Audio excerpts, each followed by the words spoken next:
ونستعينه ونستغفره ونؤمن به ونتوكل عليه ونعوذ بالله من شرور أنفسنا ومن سيئات أعمالنا من يهده الله فلا مضل له ومن يضلل فلا هادي له وأشهد أن لا إله إلا الله وحده لا شريك له وأشهد أن محمدا عبده ورسوله أما بعد. எல்லாம் வல்ல அல்லாஹ்வுடைய நல்லடியார்களே, இஸ்லாமிய சகோதரர்களே,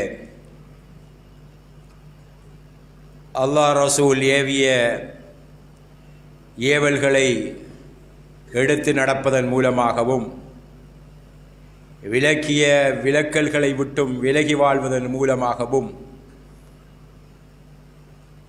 அல்லாஹ்வுடைய நாளை மறுமையில் அவன் தயார்படுத்தி வைத்திருக்கின்ற அந்த சுவர்க்கத்தை அடையும் ஆர்வத்தோடும் நரகத்திலிருந்து பாதுகாப்பு பெறும் உணர்வோடும் இந்த உரைகளை உள்வாங்க வேண்டும் என்று எனக்கும் உங்களுக்கும் நான் முதலில் நினைவூட்டுகின்றேன். அந்த உணர்வு தக்குவாவுடைய உணர்வு. அந்த தக்குவாவுடைய உணர்வு எம் வாழ்வின் சகல விவகாரங்களையும் சரியாக செய்ய உதவும் உணர்வு. அந்த உணர்வுடையவர்களாக நாம் இருப்பதற்கும் அந்த உணர்வின் அடிப்படையில் என் வாழ்வை அமைப்பதற்கும் அல்லாஹு தஆலா எனக்கும் உங்களுக்கும் நல்லருள் புரிய வேண்டும் என்று பிரார்த்தித்தவனாக, அல்லாஹ்வுடைய நல்லடியார்களே, இஸ்லாமிய சகோதரர்களே, இன்றைய இந்த ஹுத்பாவிலே இது ஒரு தேர்தல் காலம். எல்லோரும் சீரியஸாக நாளைய தேர்தலை பற்றி சிந்தித்து கொண்டிருக்கின்ற ஒரு காலம். இந்த நேரத்தில் தேர்தலை பற்றி அல்லது அரசியலை பற்றி பேசவும் போனும் பேசவும் கூடாது. ஏனென்றால் மேல் நின்று நடக்க முயற்சிக்க எடுக்கும் ஒரு முயற்சி போன்றுதான் அந்த விடயத்தை பேசத் தொடங்குகின்ற ஒரு முயற்சியாகும். எனக்குள்ளும் ஒரு அரசியல் இருக்கும். அதுவும் வெளிப்படாமல் முஸ்லிம்களாகிய நாம் எப்படி இருக்க வேண்டும் என்கின்ற விடயத்தையும் பேச வேண்டும் என்கின்ற ஒரு தேவை இருக்கிறது. எனவே இந்த நேரத்தில் நாட்டின் அரசியலோடு நாம் இணைந்து அல்லது அது பற்றி பேசுவதை விட இந்த காலம் ஒரு அரசியல் காலம் என்பதனால் அரசியல் பற்றி இஸ்லாம் என்ன சொல்லி இருக்கிறது என்று இஸ்லாமிய கண்ணோட்டத்தில் அரசியலை பற்றி தெரிந்து கொண்டால் இந்த காலத்தில் அந்த பாடத்தை படித்ததாக இருக்கும் என்று நான் நினைக்கின்றேன். அல்லாஹ்வுடைய நல்லடியார்களே, இஸ்லாமிய சகோதரர்களே, பொதுவாக இந்த அரசியல் என்கின்ற சொல் குர்ஆனிலே பயன்படுத்தப்படவில்லை. ஆனால் அந்த அரசியலால் நடக்கின்ற ஆட்சி, அதிகாரம், மக்களை நிர்வகித்தல் என்கின்ற விடயம் பற்றி நிறையவே குர்ஆனில் அல் ஹாக்கிமியத்தை பற்றி நிறைய பேசியிருக்கிறது. சுமார் 200க்கும் மேற்பட்ட வசனம் இருக்கிறது. சூரத்துல் முல்க் என்கின்ற ஒரு சூறாவே இருக்கிறது. ஆட்சி அதிகாரத்தை பற்றி பேசுகின்ற ஒரு சூறாவே இருக்கிறது. எனவே இஸ்லாம் அரசியல் வேறு, இஸ்லாம் வேறு என்று பிரித்து பேசுகின்ற ஒரு மார்க்கம் கிடையாது. இஸ்லாம் அரசியலை பேசுகிறது. இஸ்லாத்துக்குள் அரசியல் இருக்கிறது. இஸ்லாமியர்களுக்கு என்று ஒரு அரசியல் இருக்கிறது என்று இஸ்லாம் பேசுகின்ற ஒரு மார்க்கம். இதை தெளிவாக விளங்கி வைத்துக் கொள்ள வேண்டும். முதலில் அரசியல் என்றால் என்னவென்பதையும் ஆட்சி அதிகாரம் என்றால் ஏன் என்பதையும் நாம் விளங்கிக் கொள்ள வேண்டும். இந்த உலகத்தில் இறைவனால் படைக்கப்பட்ட மக்கள்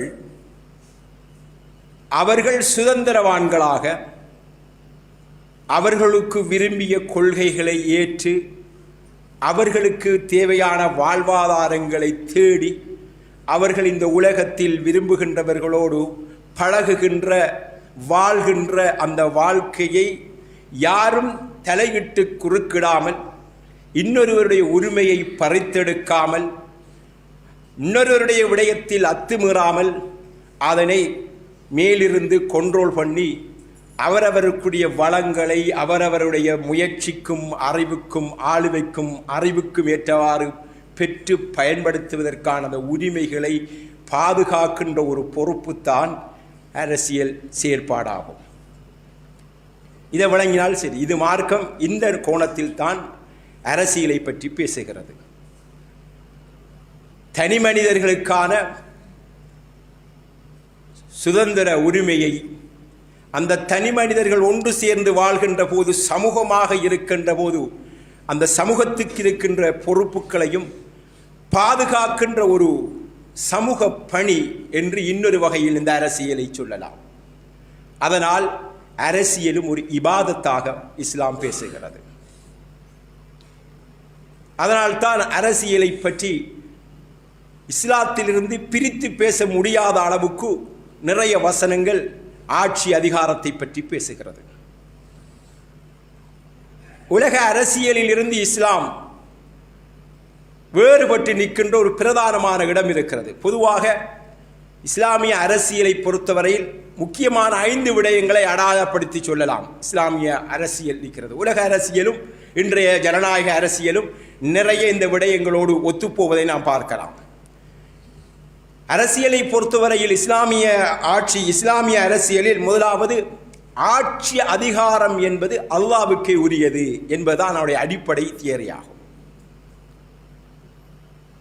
அது எப்படி வழங்கணும் என்றால், இந்த உலகத்தை படைத்தவன் அல்லாஹ், இந்த உலகத்தில் உள்ள மனிதர்களை படைத்தவன் அல்லாஹ். எனவே இறைவனால் படைக்கப்பட்ட இந்த உலகத்தில் இறைவனால் படைக்கப்பட்ட மனிதன் எப்படி வாழ வேண்டும், எப்படி நடக்க வேண்டும் என்பதற்கான விதியை உருவாக்கும் ஆற்றல் அந்த அல்லாஹ்வுக்கு தான் இருக்கிறது. நாளையை பற்றி எது நடக்கும், என்ன நடக்கும் என்று தெரியாத அறிவுள்ள மனிதர்களால் இயற்றப்படும் சட்டங்களில் நிறையவே குறைபாடுகளும் பிரச்சினைகளும் வர வாய்ப்பிருக்கும் என்பதனால் சட்டம் இயற்றும் அதிகாரம் கொண்டவனாக அல்லாஹுவே இருக்கிறான். அந்த அதிகாரத்தை அவனே பொறுப்படுத்தியிருக்கிறான். இனில் ஹுக்மு இல்லா லில்லாஹ். ஆட்சி அதிகாரம் என்பது அல்லாஹ்வுக்கே அன்றி வேறு யாருக்கும் கிடையாது. நான் பேசிட்டு இருக்கிறது இஸ்லாமிய அரசியல் கொள்கை. எனவே சூரத்துல் முல்கில் முதலாவது வசனம் தபாரக்கல்லதி பியதிஹில் முல்க், எவன் கைவசம் ஆட்சி அதிகாரம் இருக்கிறதோ அவன் உயர்ந்து விட்டான், மேன்மை பெற்று விட்டான் என்கின்ற வசனத்தை அல்லாஹு தஆலா அல் குர்ஆனிலே சொல்கிறான். வஹுவ அலா குல்லி ஷைஇன் கதீர், அவன் அனைத்தின் மீதும் ஆற்றல் உள்ளவனாக இருக்கிறான். எனவே ஃபல் ஹுக்மு லில்லாஹில் அலியில் கபீர், ஆட்சி அதிகாரம் என்பது அல்லாஹ்வுக்கே உரியது. உயர்ந்த மேன்மை மிக்க வல்லோனாகிய அல்லாஹ்வுக்கே அதிகாரத்தின் பொறுப்பு, அந்த உரிமை இருக்கிறது என்று அல்லாஹு தஆலா அல் குர்ஆனிலே சொல்கிறான். எனவே இந்த உலகத்தில் இருக்கின்ற ஆட்சிகள் இடையிலே ஏற்படுகின்ற பாரிய இஸ்லாமிய ஆட்சிக்கும் இடையிலான வித்தியாசம் இதுதான். இந்த உலகத்தின் ஆளும், அதாவது இந்த உலகம் ஒரு ஊரொன்று கட்டப்பட்டிருக்கிறது. கட்டப்பட்ட வீட்டுக்கு தேவையான லைட் செட்டிங்குகள், ஃபேன் இருக்க வேண்டிய இடம், பாத்ரூம் இருக்க வேண்டிய இடம், பெட்ரூம் இருக்க வேண்டிய இடம், அதை எப்படி நிர்வகிக்க வேண்டும் என்பதற்கான கேட்லாக் வழிகாட்டல்கள் எல்லாம் செய்யப்பட்ட ஒரு செட்டப் உள்ள ஒரு வீட்டுக்குள்ளே ஒருவர் போய் அதனை எப்படி பயன்படுத்த வேண்டும் என்பதை அந்த வீட்டை கட்டியவன் காட்டுகின்ற வழிகாட்டல் போன்றுதான் இந்த உலகத்தை நிர்வகிக்கின்ற பொறுப்பாகும். இந்த உலகத்தை படைத்த அல்லாஹ், இறைவனால் படைக்கப்பட்ட இந்த உலகத்தில் வாழ்கின்ற நீங்கள் இந்த உலகத்தில் ஆளுக்கால் முட்டிக்கொள்ளாமல் மோதிக்கொள்ளாமல் உங்களுடைய உழைப்பையும் அறிவையும் சுதந்திரத்தையும் சரியாக பயன்படுத்துவதற்கு நீங்கள் இந்த சட்டத்தின் ஒழுங்கில் நடவுங்கள், இந்த சட்டத்தின் ஒழுங்கில் இந்த மக்களை நீங்கள் நிர்வகியுங்கள், முரண்பாடு வராது என்று சொல்கின்ற ஒரு விளக்கம்தான் ஆட்சி அதிகாரம் அல்லாஹ்வுக்கே உரியது என்பதாகும். இந்த அதிகாரத்தை இந்த உலகத்தில் அல்லாஹ் அல் குர்ஆன் நபிமார்கள் மூலமாக உலகத்திலே அல்லாஹு தஆலா அவருடைய வழிகாட்டுதல்களை, அந்த சட்டத்தை வழங்குவான். அவன் அதற்கு பின்னால் அவன் நாடியோர்களுக்கு வழங்குவான். அல்லாஹுடைய அல் குர்ஆன் வசனம் சூரத்து ஆல இம்ரானில் அல்லாஹ் சொல்கின்ற போது குலில்லாஹும்ம மாலிகல் முல்கி துத்தில் முல்க மன் தஷாஉ வ தன்ஸிஉல் முல்க மிம்மன் தஷாஉ. நபியே, நீர் கூறுவீராக, அல்லாஹுவே, ஆட்சியாளர்களுக்கெல்லாம் அதிபதியே, நீ யாரை விரும்புகிறாயோ அவருக்கு நீ ஆட்சியை கொடுக்கின்றாய். இன்னும் நீ ஆட்சியை எவரிடமிருந்து அகற்ற விரும்புகிறாயோ அவரிடத்திலிருந்து அகற்றி விடுகிறாய். அல்லாஹுதான் ஆட்சியை கொடுப்பவனும் அகற்றுபவனும். இந்த உலகத்தை நிர்வகிக்கின்ற பொறுப்பில் ஒருவரை நிவர்த்துபவன் அல்லாஹ். தேவையான போது நியமிப்பான், தேவையல்ல என்று நினைக்கின்ற போது அவன் அதனை அகற்றுவான். இது அல்லாஹ்வுடைய கையிலே இருக்கிறது. உலக வரலாறுகளையும் அண்மைய வரலாறுகளையும் படித்து நமக்கு கண்முன் தரும் காட்சி. இவைகளுக்கு உதாரணம் சொல்ல வேண்டிய அவசியம் கிடையாது. எனவே அதிகாரம் என்பது ஒருவர் அறிவின் மூலமாக அவர் திரட்டி எடுத்த முயற்சியின் மூலம் பெறுவதும் கிடையாது. அவர் வைத்திருக்கின்ற அவர் நினைக்கின்ற ஆளுமைகள் சக்திகள் என்பதனால் அதனை தூக்கி நிறுத்தி நிலையாக நீண்ட காலத்திற்கு ஓட்டிக்கொள்ள செல்லக்கூடிய ஒன்றும் கிடையாது. நினையா புறத்திலிருந்து அல்லாஹ் ஆட்சியை கவிட்டுவிடவும் செய்யக்கூடிய ஆற்றல் கொண்டவன் என்பதை விளங்கிக் கொள்ள வேண்டும். எனவே ஆட்சி என்கின்ற அந்த பொறுப்பு அல்லாஹ்வின் கைவசம் இருக்கிறது. அல்லாஹ் நாடியோர்களுக்கு கொடுக்கிறான். நபிகள் நாயகம் ஸல்லல்லாஹு அலைஹி வஸல்லம் அவர்கள் சொன்ன ஒரு செய்தி புகாரியிலே வந்திருக்கின்ற செய்தி ஒன்று, கானத் பனு இஸ்ராயீல தசூசுஹும் அல் அம்பியா. இதிலிருந்து ஒரு சியாச அரசியல் என்பது சொல்லி இந்த ஹதீஸிலே புகாரியிலே பதிவு செய்யப்பட்டுள்ளது. பனு இஸ்ரேலர்கள் அவர்களை நிர்வகிக்கின்ற நிர்வாகிகளாக அரசியல் செய்கின்றவர்களாக நபிமார்கள் தான் இருந்தார்கள். குல்லமா ஹலக நபியுன் ஹலஃபஹு நபியுன். ஒரு நபி மௌத்தாய் இறந்து போனால், இல்லாதல் போனால், அவருக்கு பின்னால் இன்னொரு நபியை அல்லாஹ் கொண்டு வருவான். எனவே ஆரம்ப காலத்தில் பனு இஸ்ரேலர்களில் நபிமார்கள் தான் இந்த அரசியல் செய்கின்ற வேலையை செய்தார்கள். அது கலப்படமில்லாத பரிசுத்தமான அல்லாஹ்வுடைய ஆட்சியை நிலைநாட்டி மக்களுக்குள் முட்டி மோதிக்கொள்ளாமல் அல்லாஹ்வுடைய வளத்தை எல்லோரும் பகிர்ந்து சரியாக பயன்படுத்துகின்ற ஒரு முறையை முறைப்படுத்தி நிர்வகிக்கின்ற ஒரு பணியாக அல்லாஹுவால் முன்னெடுக்க முன்னுதாரணங்களாக நபிமார்களே இந்த பணியில் முன்னிறுத்தப்பட்டிருக்கிறார்கள். அல்லாஹ்வுடைய நல்லடியார்களே, இந்த அடிப்படையில் முதலாவது இஸ்லாமிய ஆட்சி அரசியல் என்று வருகின்ற போது அது முதலாவது இந்த ஆட்சி அதிகாரம். இந்த அதிகாரம் என்றால் இந்த மக்களை எப்படி நிர்வகித்தல் என்கின்றது, சட்டம் ஒழுங்கு, ரூல்ஸ் அண்ட் ரெகுலேஷன்ஸ்கள் எங்கிருந்து வர வேண்டும் என்பதுதான். இப்ப இருக்கின்ற ஜனநாயகத்தின் அடிப்படையில் ஆட்சி என்று சொல்கின்ற போது அமெரிக்காவின் முன்னாள் ஜனாதிபதி சொன்னது போன்று government of the people, for the people, by the people என்று சொல்வது போன்று மக்களுக்கான ஆட்சி, மக்களால் ஆளப்படும் மக்களுக்கான ஆட்சி என்று சட்டத்தை இயற்றுபவர்களும் மக்களே, அந்த அதிகாரத்தை உருவாக்குபவர்களும் மக்களே என்கின்ற கோட்பாடு இருக்கிறது. ஆனால் ஜனநாயகம் என்பது இன்று பணநாயகமாக மாறிப்போன ஒரு காலகட்டத்திலே இருக்கிறோம். பணம் வைத்திருப்பவர்கள் ஆட்சியை அதிகாரத்தையும் தீர்மானிக்கின்ற ஒன்றாக மாறி இருக்கின்ற காலத்திலே இருக்கிறோம். இந்த நேரத்தில் எந்த வகையில் இஸ்லாமிய ஆட்சி இங்கே சிறப்பிடம் பெறுகிறது என்பதைத்தான் நாம் இங்கே பார்க்க வேண்டும். இஸ்லாமிய ஆட்சியிலே ஆட்சிக்கு உரிமை கோருகின்றவர்களுக்கு ஆட்சியை கொடுக்க கூடாது என்று சொல்கின்ற ஹதீஸ்கள் இருக்கின்றன. நான் சிறந்தவன், தாங்கள் என்று கேட்கின்றவனுக்கு கொடுப்பது முன்னுரிமை வழங்கக்கூடாது. ஆனால் அப்படி கேட்கக்கூடாது என்பதும் மார்க்கத்தில் தடை கிடையாது. யாருமே இல்லை என்கின்ற சூழ்நிலையில் வேறொருவர் அந்த இடத்திற்கு வந்துவிட்டால் மக்களை பிழையாக வழி நடத்தி விடுவாரோ என்று கருதுகின்ற போது அதற்கு தகுதியானவர் அமைதியாக இருக்க முடியாது, வெளியே வந்து பொறுப்பெடுக்க வேண்டும். யூசுப் அலைஹிஸ்ஸலாம் அப்படித்தான் கேட்டார்கள். இந்த பொருளாதார கொள்கையை, இந்த பொருளாதாரத்தை கட்டியெழுப்புகின்ற பொறுப்பை என்னிடத்திலே தாருங்கள் என்று யூசுப் அலைஹிஸ்ஸலாம் அவர்கள் கேட்டார்கள். அல்லாஹு தஆலா அவருடைய அந்த குர்ஆனிலே இதை சொல்லுகின்ற அடிப்படையில் அவரிடத்தில் அவர் அந்த பொறுப்பை ஏற்று அதனை கட்டி வளர்த்த கதை அல் குர்ஆனிலே இருக்கிறது. எனவே ஆட்சி அதிகாரம் என்பது ஒருவர் கேட்டு, அபூதர் அல் கிஃபாரி ரலியல்லாஹு தஆலா அன்ஹு அவர்கள் நபிகள் நாயகம் ஸல்லல்லாஹு அலைஹி வஸல்லம் இடத்திலே வந்து இந்த நிர்வாக பொறுப்பு எல்லாம் அவரவருக்கெல்லாம் கொடுக்கீங்க, எனக்கும் ஒரு பொறுப்பு தாங்கள் என்று கேட்டன. அதை நீங்கள் சுமக்க மாட்டீர்கள், உங்களால் இயலாது, இந்த உலகத்திலேயும் கஷ்டப்பட்டு நாளை மறுமையிலேயும் நஷ்டப்பட வேண்டிய அது ஒரு பெரும் சுமை என்று நபிகள் நாயகம் ஸல்லல்லாஹு அலைஹி வஸல்லம் அவர்கள் சொல்கிறார். நேரடியாக ஹதீஸ்களிலே அப்படி வருகிறது. எனவே வலிந்து அதை ஒரு தொழிலாக அல்லது அதை ஒரு ஒன்றாக நினைத்து வருகின்றவர்களுக்கு, அதனால் தன்னை அடையாளப்படுத்திக் கொள்ள வருகின்றவர்களுக்கு இஸ்லாமிய வரலாற்றில் அப்படி கொடுக்கப்பட்டது கிடையாது. பிற்காலத்தில் அப்படி எடுத்தார்கள். ஆனால் ரசூல் ஸல்லல்லாஹு அலைஹி வஸல்லம் அவருடைய முன்மாதிரிகள் இப்படித்தான் இருக்கிறது. இது ஒரு நீண்ட விரிந்த தலைப்பு. சுருக்கமாக நான் சில விடயங்களை சொல்லிட்டு போகிறேன். இஸ்லாமிய ஆட்சியின் இரண்டாவது விடயம் அல் அதில், நீதி நிலைநாட்டப்பட வேண்டும். நீதி என்பது எல்லோருக்கும் சமமான நீதியாக இருக்க வேண்டும். இன்னல்லாஹ யஅமுருக்கும் பில் அத்லி வல் இஹ்சான், எப்படி என்று அந்த வசனம் நீண்டு போகின்றது. அல்லாஹு தஆலா நீதியாக நடக்குமாறு உங்களுக்கு கட்டளையிடுகின்றான்.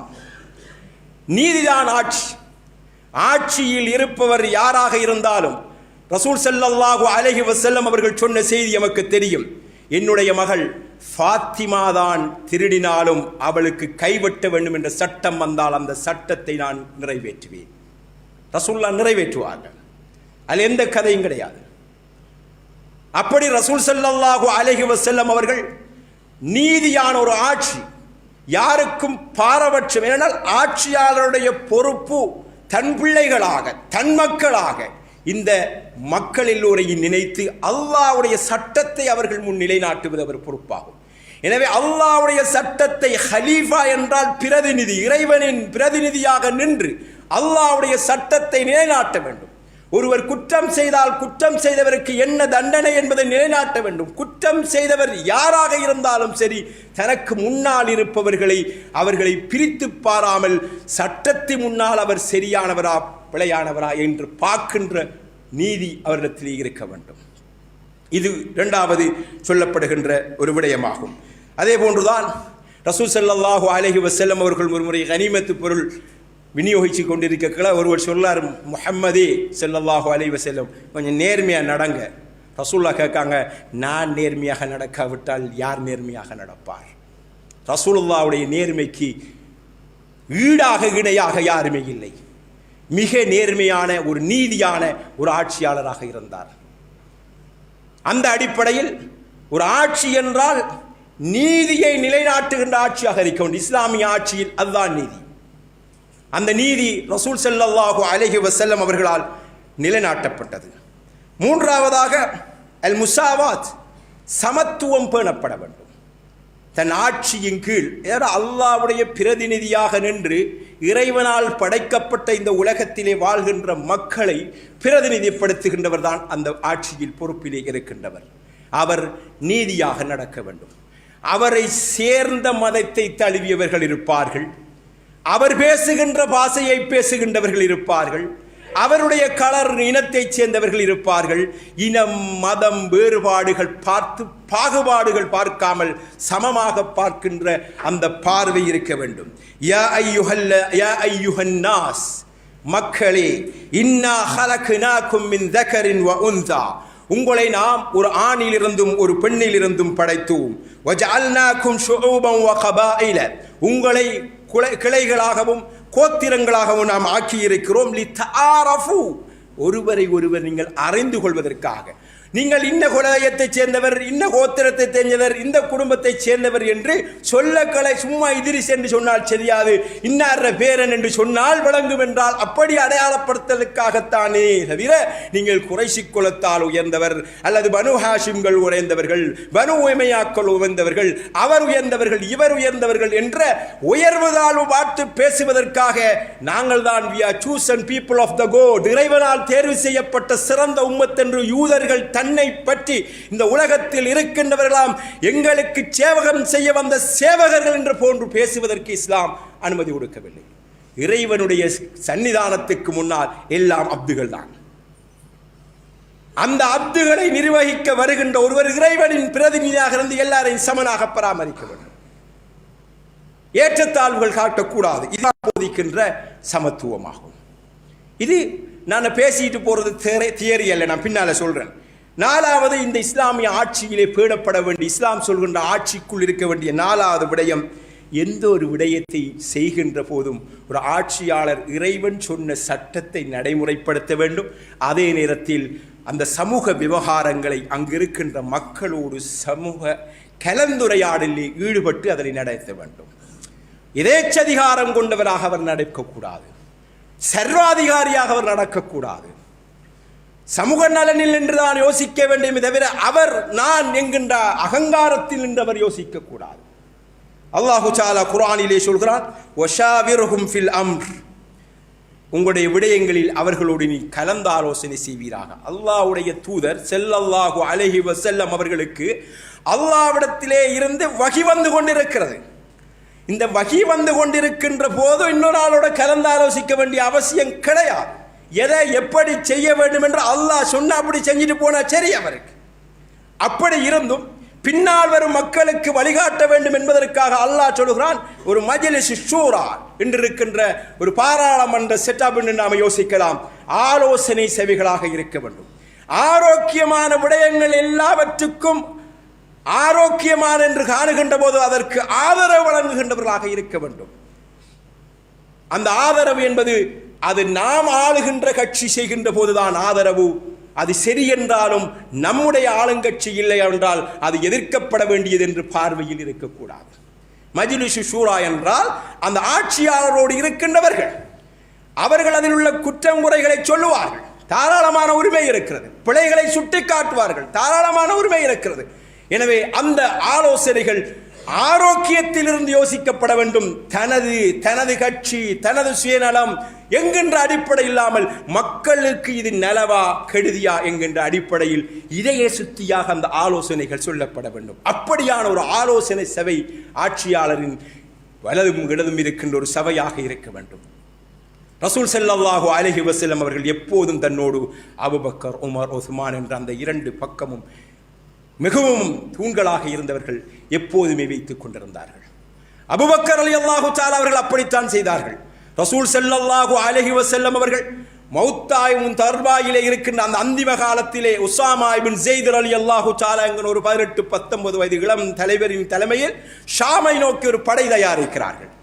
அந்த படை தயாரிக்கப்பட்டு இருந்த அந்த அனுப்புவதற்கு ரெடியாக இருக்கிற ரசூல் ஸல்லல்லாஹு அலைஹி வஸல்லம் அவருடைய அந்திம கால நெருக்கி அவர் ஷக்கராத்துடைய நிலையை நோக்கி போய் மௌத்தாகின்ற கட்டத்துக்கு வந்து மௌத்தா போய்த்தாங்க. அபூபக்கர் ரலியல்லாஹு தஆலா அவர்கள் ஆட்சிக்கு பொறுப்புக்கு வந்த போது அவர் அந்த ஆட்சிக்கு பொறுப்புக்கு வந்த பின்னால் ரசூலுல்லாஹ் தயாரித்த அந்த படையை அனுப்புவதற்கான தேவை இருந்தது. ஆனால் அந்த படைக்குள்ள பாருங்க, ஒரு இளம் தலைவரின் அந்த படைக்குள் பெரும் தலைவர்கள் இருந்தார்கள். அபூபக்கர் இருந்தார், அது உமர் போன்ற பெரும் தலைவர்கள் உள்ளே இருந்தார்கள். ரசூல் உமர் அபூபக்கர் ரலியல்லாஹு தஆலா அவர்கள் அதில் இருக்கிற முக்கியமானவர்களை இன்னைக்கு விட்டுத்தாங்க, இந்த ஆட்சியை கொண்டு போவதற்கு ஆலோசகர்களாக அவர்கள் வைத்துக் கொள்வதற்கு என்று கேட்டுவிட்டு மிச்சாக்களை படைக்கு அனுப்பினாங்க.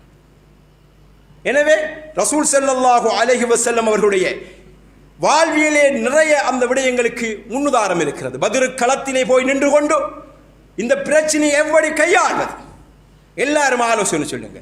அன்சாரிகள் எழும்பி முஹாஜிரீன்கள் எழும்பி ஆலோசனை சொல்றாங்க, மக்காவாசிகள் எழும்பி ஆலோசனை சொல்றாங்க. இன்னும் சொல்லுங்கன்னு கேட்டுட்டு இருக்காங்க. அப்பதான் முஹாஜிரீன்களில் அன்சாரிகள் இருந்து ஒருவர் சொல்லுகிறார், மதினாவை சேர்ந்த அன்சாரிகள் உங்கள் இந்த விடயத்திலே ஆலோசனை சொல்ல வேண்டும் என்றுதானே நீங்கள் எதிர்பார்க்கிறீர்கள்? மூசாவோட இருந்த கூட்டம் மாதிரி நாங்கள் இருக்க மாட்டோம், போங்க பின்னால் வாப்பம் நாங்கள் இங்கே இருக்க, நீங்கள் போய் வெண்டுட்டு வாங்கன்னு சொல்ல கூட்டமாக நாங்கள் இருக்க மாட்டோம், அல்லாஹ்வுடைய பாதையில் உங்களோடு சேர்ந்து வருவோம் என்கின்ற தன்னுடைய ஆலோசனையை வெளிப்படுத்துகிறார்கள்.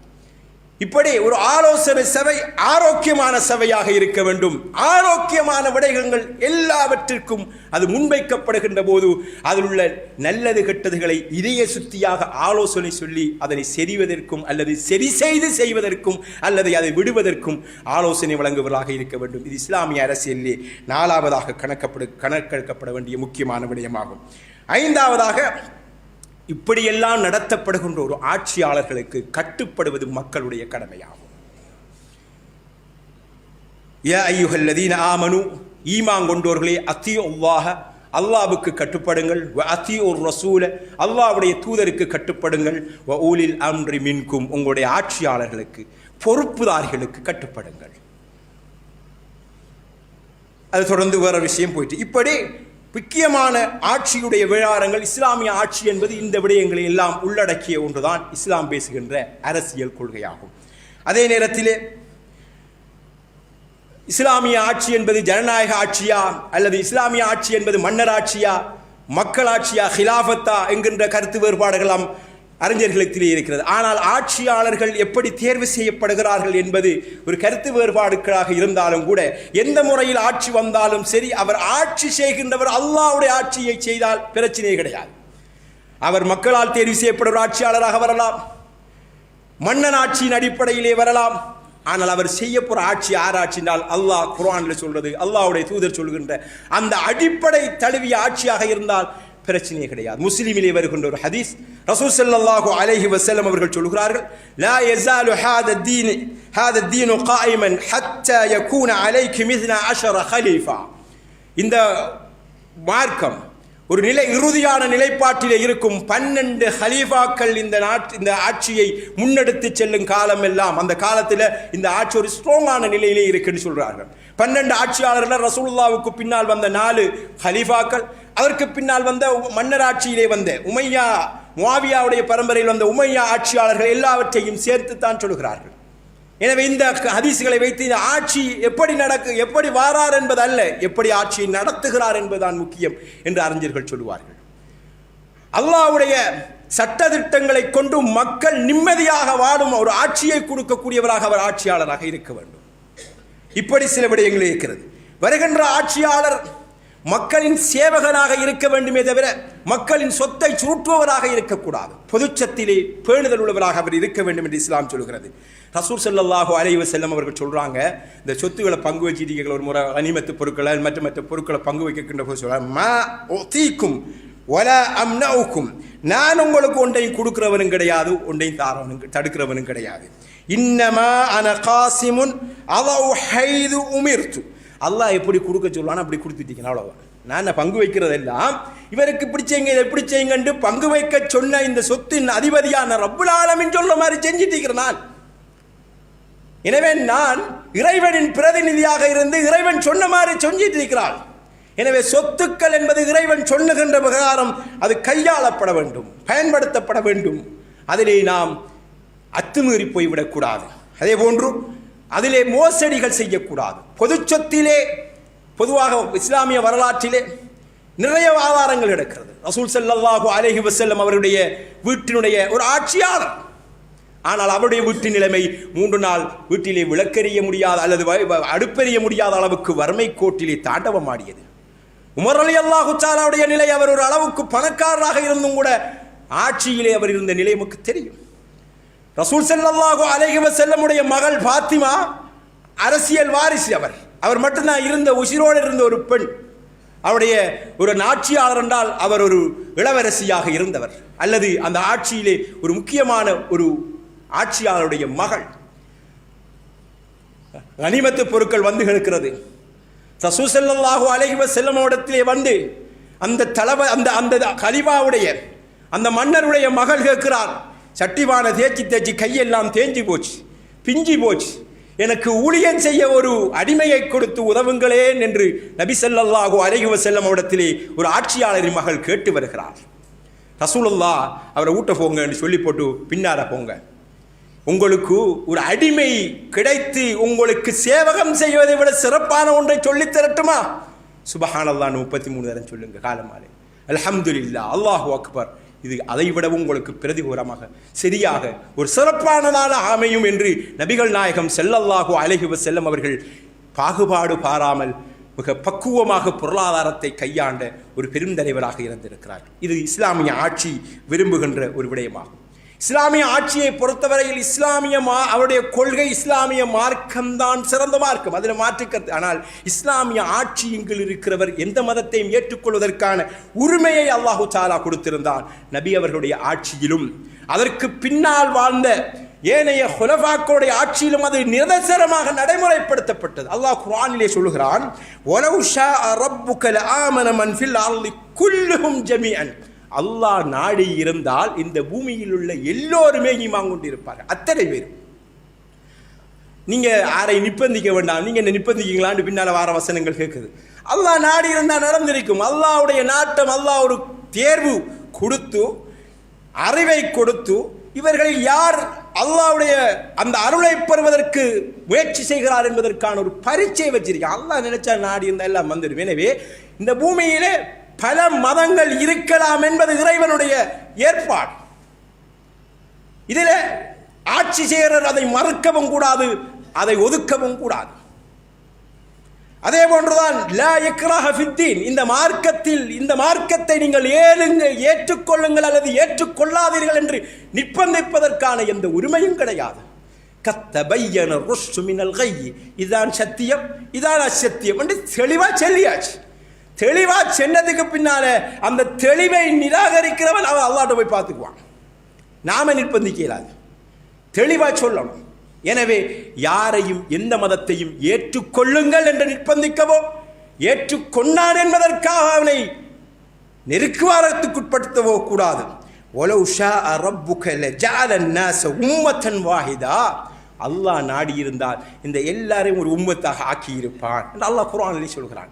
எனவே பல்மத சமூகம் என்பது நிராகரிக்க முடியாத ஒரு ஏற்பாடாகும். அல்லாஹு தஆலா அப்படித்தான் ஆச்சரியம். நீங்க பாருங்க, மக்காவிலிருந்து ரசூல் ஸல்லல்லாஹு அலைஹி வஸல்லம் அவர்கள் மதீனாவுக்கு போன போது ஒரு ஆட்சி உருவாகியது.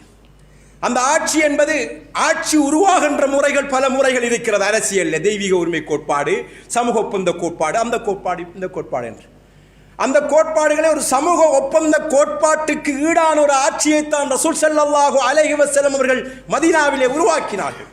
அங்கிருந்த யூதர்கள், கிறிஸ்தவர்கள், வெவ்வேறு மதங்களை பின்பற்றிய மக்கள் எல்லோரையும் சேர்த்து மதீனா சாசனம் என்று உலக வரலாற்றில் எழுதப்பட்ட ஒரு அரசியல் சாசனம் என்று சொல்லப்படுகின்ற, பிரிட்டனிலே எழுதப்பட்ட அரசியல் சாசனம் தான் உலக வரலாற்றில் முதலாவது அரசியல் சாசனம் என்று சொல்வார்கள். ஆனால் கிபி 700களிலேயே எழுதப்பட்ட, வரலாறுகளால் மறைக்கப்பட்ட ஒரு சாசனம் தான் மதீனா சாசனமாகும். ஒரு சமூக ஒப்பந்த கோட்பாட்டின் மூலமாக மதீனாவிலே நபிகள் நாயகம் ஸல்லல்லாஹு அலைஹி வஸல்லம் அவருடைய தலைமையில் இருந்த ஒரு சிறு கூட்டம், முஸ்லிம்களும் முஸ்லிம் அல்லாதவர்களும் என்று பிரித்து பார்த்தால் முஸ்லிம் அல்லாதவர்கள் அதிகம் இருக்கின்ற ஒரு சூழலில் நபிகள் நாயகம் ஸல்லல்லாஹு அலைஹி வஸல்லம் அவருடைய தலைமைத்துவத்தை இந்த சமூக ஒப்பந்த கோட்பாட்டின் ஊடாக அந்த மக்கள் ஏற்றுக்கொண்டார்கள்.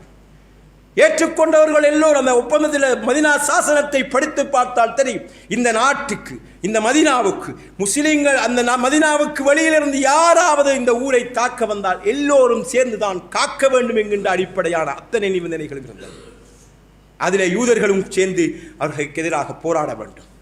அந்த ஒப்பந்தத்தின் கைச்சாத்திடப்பட்ட எல்லோரும் சேர்ந்து போராட வேண்டும். ஆனால் ரசூலுல்லாஹ் அந்த ஒப்பந்தத்திலே கைச்சாத்திட்ட அத்தனை பேருடைய உரிமையையும் பாதுகாத்தார்கள். யூதர்களுக்குள்ள சாதிய வேறுபாட்டின் அடிப்படையில் கீழ் சாதி மேல் சாதி என்று அவர்கள் பிரித்து வைத்திருந்தவர்களுக்கும் கூட, இந்தந்த குழுக்களுக்கும் கூட அவருடைய உரிமைகள் உத்தரவாதப்படுத்தப்படும் என்று அந்த மதீனா சாசனத்திலே எழுதப்பட்டது. இதுதான் இஸ்லாம் பேசுகின்ற அரசியலாகும். இன மொழி பாகுபாடு கிடையாது. மொழி என்பது ஒருவன் தன்னுடைய உணர்வுகளை வெளிப்படுத்துகின்ற ஒரு ஊடகமே தவிர அதனால் ஒருவன் அதனை உயர்த்தி பிடித்து அடையாளப்படுத்தி பெருமை பாராட்டும் ஒரு பெரும் பொக்கிஷம் கிடையாது என்கின்ற கருத்தை இஸ்லாம் சொல்கிறது. வமின் ஆயாத்திஹி ஹல்குஸ் ஸமாவாத்தி வல் அர்த் வக்திலாஃபு அல்சினத்திக்கும் வஅல்வானிக்கும், வானங்களையும் பூமியுடைய அந்த அமைப்பும் உங்களுடைய மொழிகளும் உங்களுடைய நிறங்களும் வேறுபட்டிருப்பது என்பது அல்லாஹ்வுடைய அத்தாட்சி, அவனுடைய அந்த ஆற்றலை வெளிப்படுத்துவதற்காகவே தவிர நீங்கள் உங்களுக்குள்ள நாம் வெள்ளையன் கர்பண்டு பெரிய பெருமை பாராட்டுவதற்காக அல்ல.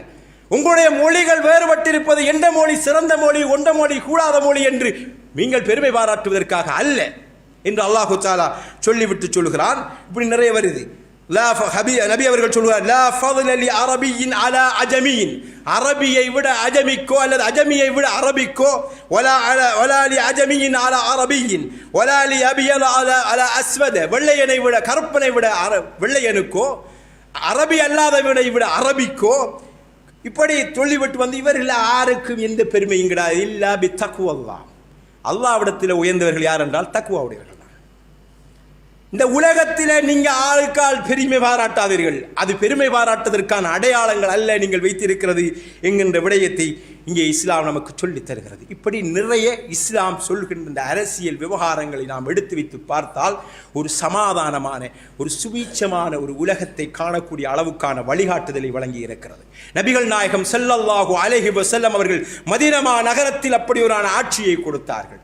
அவர்களுக்கு பின்னால் வந்த உமர் ரலியல்லாஹு தஆலா அவர்கள் ரோம், பாரசீகம் உட்பட்ட பெரும் பேரரசுகளை உள்ளடக்கி ஒரு ஆட்சியை கொடுத்தார்கள். அதற்கு பின் வந்த உமையா ஆட்சியிலே ரோம், ஆசியா, ஆப்பிரிக்கா, ஐரோப்பா என்று 3 கண்டங்களை உள்ளடக்கிய இன்று வரைக்கும் தோன்றிய ஆட்சிகளில் உலகத்தில் அமைக்கப்பட்ட பெரும் பேரரசுகளில் 6வது இடத்திலே உமையா அப்பாசிய ஆட்சியிலே இருக்கிறது. அன்றைய ஆட்சியில் அதுதான் மாபெரும் பேரரசு.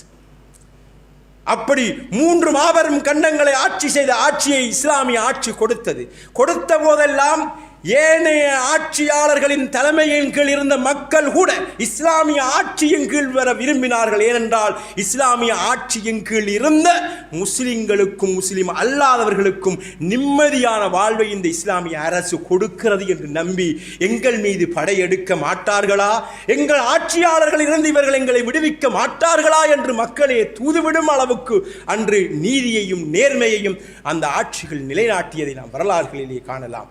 இப்படி இறைவனால் வழங்கப்பட்ட ஒரு சட்டமும் ஒழுங்கும் தான் இறைவனால் படைக்கப்பட்ட இந்த உலகத்தில் வாழுகின்ற மக்களையும் உலகத்தை வாழக்கூடிய சூழ்நிலையும் சரியாக வகுத்து கொடுக்க முடியும் என்பது இஸ்லாம் பற்றி, அரசியல் பற்றிய இஸ்லாமிய கோட்பாடாகும்.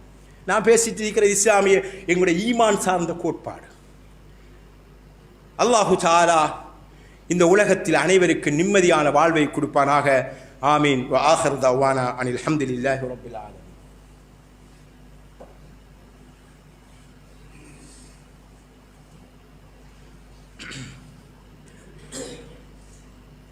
அல்ஹம்துலில்லாஹ் வஸ்ஸலாத்து வஸ்ஸலாமு அலா ரசூலில்லாஹ் அம்மா பஅத்.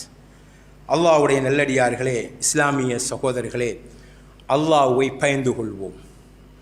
அல்லாஹ்வை பயந்தவர்களுக்கு அல்லாஹ் பற்றிய வசனங்கள் ஓதி காண்பிக்கப்பட்டால் ஈமான் அதிகரிக்கும், உள்ளம் பயத்தால் நடுங்கும், பாவங்களிலே இருந்து விடுபட வேண்டும் என்ற உணர்வு வரும், நன்மைகளை நிறைய செய்ய வேண்டும் என்ற ஆசை வரும். வேற எதுவும் வர மாட்டாது. எனவே ஒரு தேர்தலை நாம் நாளை எதிர்நோக்கி இருக்கின்ற இந்த சூழலில் அதை பற்றி பேசாமல் இருப்பது பொருத்தமல்ல. பொதுவாக முஸ்லீம்கள் இந்த தேர்தலிலே பங்கேற்பது, பொதுவாக ஒரு நாட்டினுடைய இந்த பிரஜை என்கின்ற அடிப்படையில் இந்த நாட்டினுடைய தேர்தலில் நாம் பங்கேற்பது தவிர்க்க முடியாத ஒன்றாகும். கட்டாயம் பங்கேற்க வேண்டும், வாக்களிக்க வேண்டும். நாம் இதனை மறுக்கவோ அல்லது அதிலிருந்து பின்வாங்கவோ கூடாது. இருக்கின்றவர்களில் ஒரு நல்லவரை அல்லது எல்லாரும் கெட்டவர்கள் என்றால் இருக்கின்ற கெட்டவர்களில் கெடுதி குறைந்தவரை தெரிவு செய்கின்ற ஒரு அடிப்படை. இந்த அடிப்படையில், ஏனென்றால் நம்மளை நிர்வகிக்க போடுகின்றவர்கள் இந்த நாட்டை நீதியாக நேர்மையாக முடியுமான வரைக்கும் நிர்வகிப்பார்கள் என்கின்ற அடிப்படையில் நாம் நம்புகின்ற ஒருவருக்கு வாக்களிக்க வேண்டும். அறிஞர்கள் சொல்வார்கள், இந்த வாக்களித்தல் என்பது சாட்சி பகர்தல் என்று சொல்வார்கள். நாம் ஒரு பள்ளிக்கோ ஒரு ஊருக்கோ ஒரு விடயத்துக்கு ஒரு நிர்வாகத்துக்கு ஒருவரை தெரிவு செய்கின்ற போது ஒருவரை தலைவராக முன்னிற்கிறோம் என்றால் நான் முன்னிறுத்துகின்ற இந்த தலைவர் நீதியாக நின்று நேர்மையாக நின்று இந்த நிர்வாகத்தை நடத்துவார் என்பதற்கு நான் சாட்சி, நான் முன்மொழிகிறேன் என்று சாட்சி பகர்வதுதான் வாக்களித்தல் என்று அறிஞர்கள் சொல்வார்கள். எனவே சாட்சி அளிக்க வேண்டிய தேவை வந்தால் வலியே போய் சாட்சி அளிக்க வேண்டும் அல்லது கூப்பிடுற போதும் போய் சாட்சி அளிக்க வேண்டும் என்பதற்கு நிறைய குர்ஆன் வசனங்கள் இருக்கிறது. வலா தக்துமு ஷஹாதத, சாட்சி அளிக்க வேண்டிய நிர்பந்தமான சூழலில் சாட்சி அளிப்பதை விட்டும் நீங்கள் என்ன செய்ய வேண்டாம், அதை மறைக்கப்படாது. இது பொதுவாக நான் இந்த சாட்சின்று வாரது ஒரு கலவரத்தை கண்டுட்டம் போய் சாட்சி சொல்ல வேண்டி வந்தால் வரணும் சொல்லணும்ங்கிறதான் அவருடைய விஷயம். இப்படியான விடயங்களும் தேர்தலுக்கு வாக்களிப்பது என்பது பொருத்தமானவர் யார் என்பதை சொல்வதற்கு அல்லது இவர் பொருத்தமில்லை என்பதை நாம் சொல்வதற்காவது போய் சாட்சி வழங்க வேண்டும். நமக்கு யார் பொருத்தமானவன் இல்லை என்று தெரியாவிட்டாலும் பொருத்தமானவர் யார் என்பது தெரியாவிட்டாலும் பொருத்தம் இல்லை என்பதை ஒருவரை நாம் நிராகரிப்பதன் மூலமாக இன்னொருவரை தெரிவு செய்ய ஓரளவுக்கு பொருத்தமானவரை தெரிவு செய்வதற்காக நாம் நம்முடைய இடத்திலே நிற்க வேண்டும். எனவே சாட்சி சொல்கின்ற போது போய் சாட்சி சொல்லக்கூடாது. நமக்கு அல்லாஹ்வை பயந்து இந்த சாட்சி சொல்வதற்கு அல்லாஹ்விடத்திலே பொறுப்பு சொல்லணும். யார்கிட்டையும் பொறுப்பு சொல்வதை பற்றி நாம் யோசிக்கக்கூடாது. நான் அளிக்கும் வாக்குக்கு அல்லாஹ்விடத்திலே பொறுப்பு சொல்ல வேண்டும். எனக்கு அல்லாஹ்விடத்திலே இந்த அளிக்கின்ற வாக்கின் மூலம் பொறுப்பு சொல்ல முடியுமா இல்லையா என்கின்ற அந்த பயபக்தியோடு முடியுமான வரைக்கும் நாம் அல்லாஹ்விடத்திலே தொழுது அழுது ஒரு நல்ல முடிவை நோக்கி நகர்வதற்கான விடயங்களை நாம் விளங்கிக் கொள்ள வேண்டும். சாட்சி சொல்வதிலேயே பொய்ச்சாட்சி சொல்வது பெரும்பாவங்களில் ஒன்றாகும். தகுதி இல்லாதவரை தகுதியாக சுயநலத்திற்காக வேண்டி முன்னிறுத்த முயற்சி செய்வது பொய்ச்சாட்சி சொல்வதற்கு. அவர் தகுதி இல்லைன்று தெரியும், இல்லைன்று தெரிந்து எனக்கு சுயநலம் இருக்கு, சுயநலத்திற்காக ஒருவரை தகுதி இல்லாதவரை நாம் தகுதியானவர் என்று சாட்சி சொல்வது பொய்ச்சாட்சி சொல்வதாகும். எனவே அந்த பொய்ச்சாட்சி சொல்கின்றவர்களாக நாம் வாக்களிக்கின்ற போது இல்லாமல் நாம் முடியுமான வரைக்கும் மூமின்கள் என்ற அடிப்படை இந்த நாட்டுக்கு பொருத்தமான ஒரு அலுவலர் வர வேண்டும் என்கின்ற அல்லாஹ்வை பயந்து நாம் நல்லவர்கள் ஆலோசனை வழங்குகின்றவர்களுடைய கருத்தை மார்க்க ரீதியாகவும் ஆலோசனை ரீதியாகவும் கேட்டு அந்த அடிப்படையில் நம்மளால் சுயமாக முடிவெடுக்க முடியுமா இருந்தால் நம்முடைய உரிமை அதை நாம் சுயமாக முடிவெடுத்து அதற்கான வாக்குகளை வழங்குவதும் நேர்மையாக சரியாக வழங்குவதும் அவசியமாகும். பொய்ச்சாட்சி சொல்வதை பொறுத்தவரை அது ஒரு பெரும்பாவம். பொய்ச்சாட்சி சொல்லக்கூடாது. அதே நேரத்திலே வாக்குகளை காசிக்காக வேண்டி சொந்த சுயநலங்களுக்காக விற்பதும் ஹராமாகும். வாக்கை பொறுத்தவரை விற்பது என்பது அநியாயமாக எந்த ஒரு வேலைக்கும் செய்யக்கூடாது. அல்லாஹ் தஆலா குர்ஆனில் சொல்கிறான், வலா தஅகுலு அம்வாலக்கும் பைனக்கும் பில் பாத்திலி, நீங்கள் உங்களுக்கிடையே ஒருவர் மற்றொரு பொருளை சொத்தை தவறான முறையிலே சாப்பிடாதீர்கள். இது பொதுவாக ஆட்சியாளர்களிடத்திலே தனக்கு நல்ல பேர் வேண்டும் என்பதற்காக, அவரிடத்திலே தனக்கு சலுகை வேண்டும் என்பதற்காக உண்மைக்கு புறம்பாக சாட்சி சொல்கின்ற விடயத்தை தான் அந்த வசனமே பேசுகிறது. குர்ஆனில் அல்லாஹ் தஆலா சொல்கின்ற துதுலு பிஹா இலல் ஹுக்காமி லிதஅகுலு ஃபரீகம் மின் அம்வாலின் நாஸி பில் இஸ்மி வ அன்தும் தஅலமூன், அதாவது நீங்கள் அறிந்து கொண்டே பிற மக்களின் பொருட்களிலிருந்து எந்த ஒரு பகுதியையும் அநியாயமாக தின்பதற்காக வேண்டி அதிகாரியிடம் இலஞ்சம் கொடுக்க நீங்கள் நெருங்காதீர்கள். அதாவது ஆட்சியாளர்கள் அது அதிகாரிகளிடத்தில் லஞ்சம் கொடுத்து நமக்கான காரியத்தை ஆக்கிக் கொள்வதோடு சம்பந்தப்படுத்துகிற விஷயம். எனவே நம்முட காரியத்தை சாதித்துக் கொள்வதற்காக, நாம் இதிலே சுயநலத்தை அடைந்து கொள்வதற்காக பணம் கொடுத்து அல்லது வாங்கி வாக்கை பெற முயற்சி செய்வது ஹராம். அதே நேரத்தில் பணம் வாங்கி கொண்டு சாட்சி சொல்ல போவதும் ஹராம். இந்த அடிப்படையில் நாம் தெரியும், பணம் என்றால் காசாக இல்லை, வேறொரு வகையில் நமக்கு இருக்கும். நாம் ஒரு பொதுநலத்தை நாடுகின்ற போது அதுக்குள்ள சுயநலமும் இருக்கும். ஆனால் சுயநலத்தை மட்டும் நாடி அது பொதுநலம் பாதிக்கப்படுமாக இருந்தால் ஹராம். ஒரு நல்ல ஆட்சியாளர் வந்தால் ஊரெல்லாம் செழிக்கும், நல்லா வரும் என்று பல விடயங்களை நாம் யோசிப்போமாக இருந்தால் அந்த நல்லதுக்குள்ள எனக்கு நல்லது நடக்கும் என்று யோசிப்பதுதான் சுயநலம். நான் மட்டும் இவன் வந்தால் நான் நல்லா இருப்பேன், என்ற குடும்பம் நல்லா இருக்கு என்கின்ற அடிப்படையில் மட்டும் யோசித்தால் அது பக்க சுயநலம். அல்லாஹு தாலாவை பயந்து கொண்டு, ஏன்னா எல்லாத்துட்டையும் பதில் சொல்ல வேண்டிய தேவை இருக்கிறது. அதே போடு லஞ்சம் என்கிறது இதுவும் ஒரு வகையான லஞ்சம் தான். வாக்குகளை வாங்குவதற்காக கொடுக்கப்படுகின்ற லஞ்சம். ரசூல் ஸல்லல்லாஹு அலைஹி வஸல்லம் அவர்கள் சொல்லி இருக்கிறார்கள், லான ரசூலுல்லாஹி ஸல்லல்லாஹு அலைஹி வஸல்லம் அர்-ராஷிய வல் முர்தஷிய வர்ராயிஷ, லஞ்சம் கொடுப்பவனையும் லஞ்சம் எடுப்பவனையும் ரெண்டு பேருக்கு இடையில நின்று புரோக்கோர் வேலை பார்க்கிறவனையும் நபிகள் நாயகம் ஸல்லல்லாஹு அலைஹி வஸல்லம் அவர்கள் சபித்திருக்கிறார்கள். இங்கே நேரடியாக எலெக்ஷன் கேட்கிறார்கள், ஒருத்தரும் காசு பே கூட வாரல.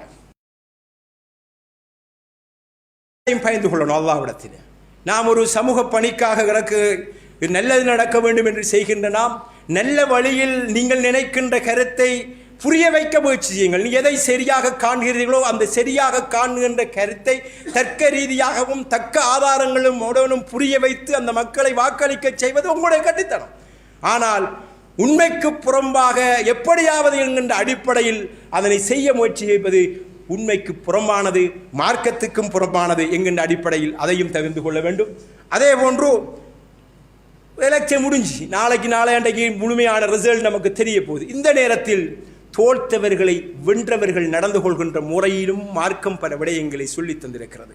ஃபத்ஹு மக்காவிலே நபிகள் நாயகம் ஸல்லல்லாஹு அலைஹி வஸல்லம் அவர்கள் மக்கமா நகரத்தில் இருந்து விரட்டி அடிக்கப்பட்ட அளவுக்கு அந்த வாழ முடியாமல் வெளியேறி வந்து மதீனாவிலே வாழ்ந்து மக்காவை வெற்றி கொண்டு உள்ளே நுழைகின்ற போது வெற்றி வீரராக போகிறார்கள். அவரை விரட்டிய அந்த சமுதாயத்தின் ஆட்சி பொறுப்பு, தலைமை பொறுப்பு அவருடைய கைகளிலே கிடைக்கிறது. அவர்தான் அந்த பூமியின் ஆட்சியாளராக மக்கா வெற்றியின் போது போகிறார். அந்த போகின்ற போதுதான் அல்லாஹு தஆலா இந்த வசனத்தை இறக்குகிறான், இதா ஜாஅ நஸ்ருல்லாஹி வல் ஃபத்ஹ், அல்லாஹ்வுடைய உதவியும் வெற்றியும் வருகின்ற போது وَرَأَيْتَ النَّاسَ يَدْخُلُونَ فِي دِينِ اللَّهِ أَفْوَاجًا மக்கள் கூட்டம் கூட்டமாக இந்த இஸ்லாத்திலே நீங்கள் நுழைவதை காண்பீர்கள். அப்படியான நேரத்தில் ஃபஸப்பிஹ் பிஹம்தி ரப்பிக வஸ்தக்ஃபிருஹு இன்னஹு கான தவ்வாபா. நீங்கள் இந்த நேரத்தில் ஃபஸப்பிஹ் அல்லாஹ்வை புகழ்ந்து கொள்ளுங்க. உங்களால் இந்த ஆட்சி அந்த விஷயம் இல்லை நடக்கல, அல்லாஹ்வால நடக்குது. வஸ்தக்ஃபிருஹு அல்லாஹ்விடத்தில் நீங்கள் பாவ மன்னிப்பு தேடுங்க. இந்த ஹதீஸை அறிவிக்கின்ற இந்த குர்ஆன் வசனத்தை சொல்லிவிட்டு அந்த சம்பவத்தை அறிவிக்கின்ற வரலாற்று பூர்வமான ஆதாரபூர்வமான வரலாறுகள் சொல்கிறது. ரசூல் ஸல்லல்லாஹு அலைஹி வஸல்லம் அவர்கள் தன்னடக்கத்தின் காரணமாக தன் தலையை குனிந்து தன் ஒட்டகத்தை புரிந்து கொண்டு போகிற அந்த ஒட்டகத்துக்குள் அவர் தலை போய் புய்ந்துடுமோ என்ற அளவுக்கு மிக பணிவாக போனார்கள். கம்பீரமாக நெஞ்சு நிமித்து விரட்டிய மக்களுக்கு முன்னால் நான் ஒரு தலைவனாக வந்து நிற்கிறேன் பார் என்று அகங்காரமாக நிற்க வேண்டிய ரசூலுல்லாஹி ஸல்லல்லாஹு அலைஹி வஸல்லம் அவர்கள் மிக தன்னடக்கத்தோடு அவர்கள் அந்த இடத்தை போய் நின்று அங்கிருக்கின்றவர்களுக்கு மரியாதை செய்து வென்றவர்களையும் வாரி அணைத்து தோத்தவர்களையும் பயப்படாமல் இருக்கச் செய்கின்ற ஒரு பெரும் அரசியல் முன்னுதாரணத்தை நபிகள் நாயகம் ஸல்லல்லாஹு அலைஹி வஸல்லம் அவர்கள் செய்து காட்டியிருக்கிறார்கள். அந்த பாசறையில் பிறந்து வளர்ந்தவர்கள் நாம். அந்த பண்பாட்டு விழுமியங்கள் நம்மிடத்திலே வர வேண்டும். வெறுமனே பட்டாசு காசுகளை கரியாக்குகின்றதற்காக பட்டாசுகளை கொளுத்தி வீண் மற்றவர்களை வெறுப்பேற்றுகின்ற அடிப்படையில் நடந்து கொள்வது மார்க்கத்துக்கு போல நாட்டு சட்டத்துக்கும் போல சகோதரர்களே. அல்லாஹு தஆலா குர்ஆனிலே சொல்கிறான், உண்ணுங்க பருங்க வீண் விரையாக்காதே, காசை கரியாக்காதீர்கள். அல்லாஹு தஆலா இன்னொரு வசனத்திலே சொல்கிறான், வீண் விரயம் செய்வோர்கள் ஷைத்தான் கூட்டாளிகள் என்று அல்லாஹ் சொல்கிறான். இன்னல் முபத்திரீன கானு இஹ்வான ஷயாத்தீன் என்று அல்லாஹ் குர்ஆனிலே சொல்கிறான். எனவே இப்படியான சூழ்நிலை ஒரு வெல்லுவார், ஒரு தோப்பார். நாம் எடுத்த கருத்து சரியா இருக்கின்ற அடிப்படையில் வெல்லுவார், ஒருவர் தோப்பார். எனவே அப்படியான நிலைமையில நாம் ஒரு சமூகத்திற்காக இந்த முடிவை எடுத்து அது சமூகத்தின் நலனுக்காக அது வென்றிருக்கிறது என்றால் அப்படித்தான் அதை சமூகத்தை சேர்த்து இதிலே கொண்டு போவோம் என்று நினைக்க வேண்டுமே தவிர நாம் நம்முடைய சுயநலம் வென்றுவிட்டது என்று நாம் நினைத்து விடக்கூடாது. பொதுவாக சமூக பணியிலே இறங்கி சுயநலத்தை யோசிப்பவர்கள் குளிக்க போய் சேத்தை பூசிக்கொண்ட ஒரு முட்டாள்தனமான வேலையை செய்கிறார்கள். ஏன்னா சமூக பணிக்குள்ள இறங்கி நீக்கக்குள்ள அடிக்கடி ஈமானையும் இஹ்லாஸையும் சுத்தப்படுத்தி கொண்டே இருக்க வேண்டும். இல்லை என்றால் அது நரகத்தின் அடல பாதாளத்தில் முதலில் கொண்டு போய் தள்ளுவது அவர்களைத்தான். மத்தாக்கள்லாம் பின்னாலாம் வருவாங்க.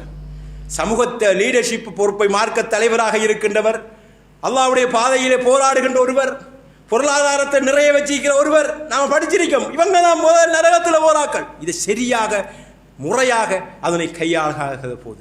எனவே அரசியல் என்பது ஒரு சமூக சேவை, சமூகத்துக்கு தொண்டாற்றும் ஒரு இபாதத். இதில் சாக்கடையை கலந்து விடாதீர்கள். அரசியல் என்பதை ஒரு சாக்கடையாக சொல்லப்படுவதற்கு, ஒரு பூக்கடையாக இருக்க வேண்டும் என்று பேசுகின்ற இஸ்லாம் அது ஒரு சாக்கடையாக எல்லோராலும் பேசப்படுகின்ற அளவுக்கு நம்மளால் கையாளப்படுகின்ற சில நடவடிக்கைகள் தான் காரணமாகும். எனவே முஸ்லிம்களாகிய நாம் முன்னுதாரணம் மிக்க ஒரு அரசியலை செய்யக்கூடியவர்களாக இலங்கையுடைய இந்த அரசியல் நீரோட்டத்தில் நாம் இருக்க வேண்டும். நேர்மையும் நீதியாகவும் நடப்பதன் மூலமாக நம்முடைய பெயர்களையும் நம்முடைய விடயங்களையும் காப்பாற்றிக் கொள்கின்றவர்களாக இருக்க வேண்டும். எனவே அல்லாஹ்வுடைய நல்லடியார்களே, இஸ்லாமிய சகோதரர்களே, தேர்தல் என்பது நம்முடைய மன உணர்வுகளையும் நாட்டுக்கு நல்லது என்கின்ற விடயத்தையும் நாம் அடையாளப்படுத்துகின்ற ஒன்று. அதில் நாம் பங்கேற்க வேண்டும். அதில் நாம் சுதந்திரமாகவும் நீதியாகவும் நேர்மையாகவும் நின்று செயல்பட வேண்டும். அல்லாஹு தஆலா நல்லதொரு எதிர்காலத்தை இந்த இலங்கைக்கு ஒரு நல்ல தலைவர் மூலமாக கொண்டு வருவதற்கு நம் அனைவருக்கும் நல்லருள் புரிவானாக. ஆமீன். வ ஆகிர் தாவானா அனில் ஹம்துலில்லாஹி ரப்பில் ஆலமீன். அகிமிஸ் ஸலாம்.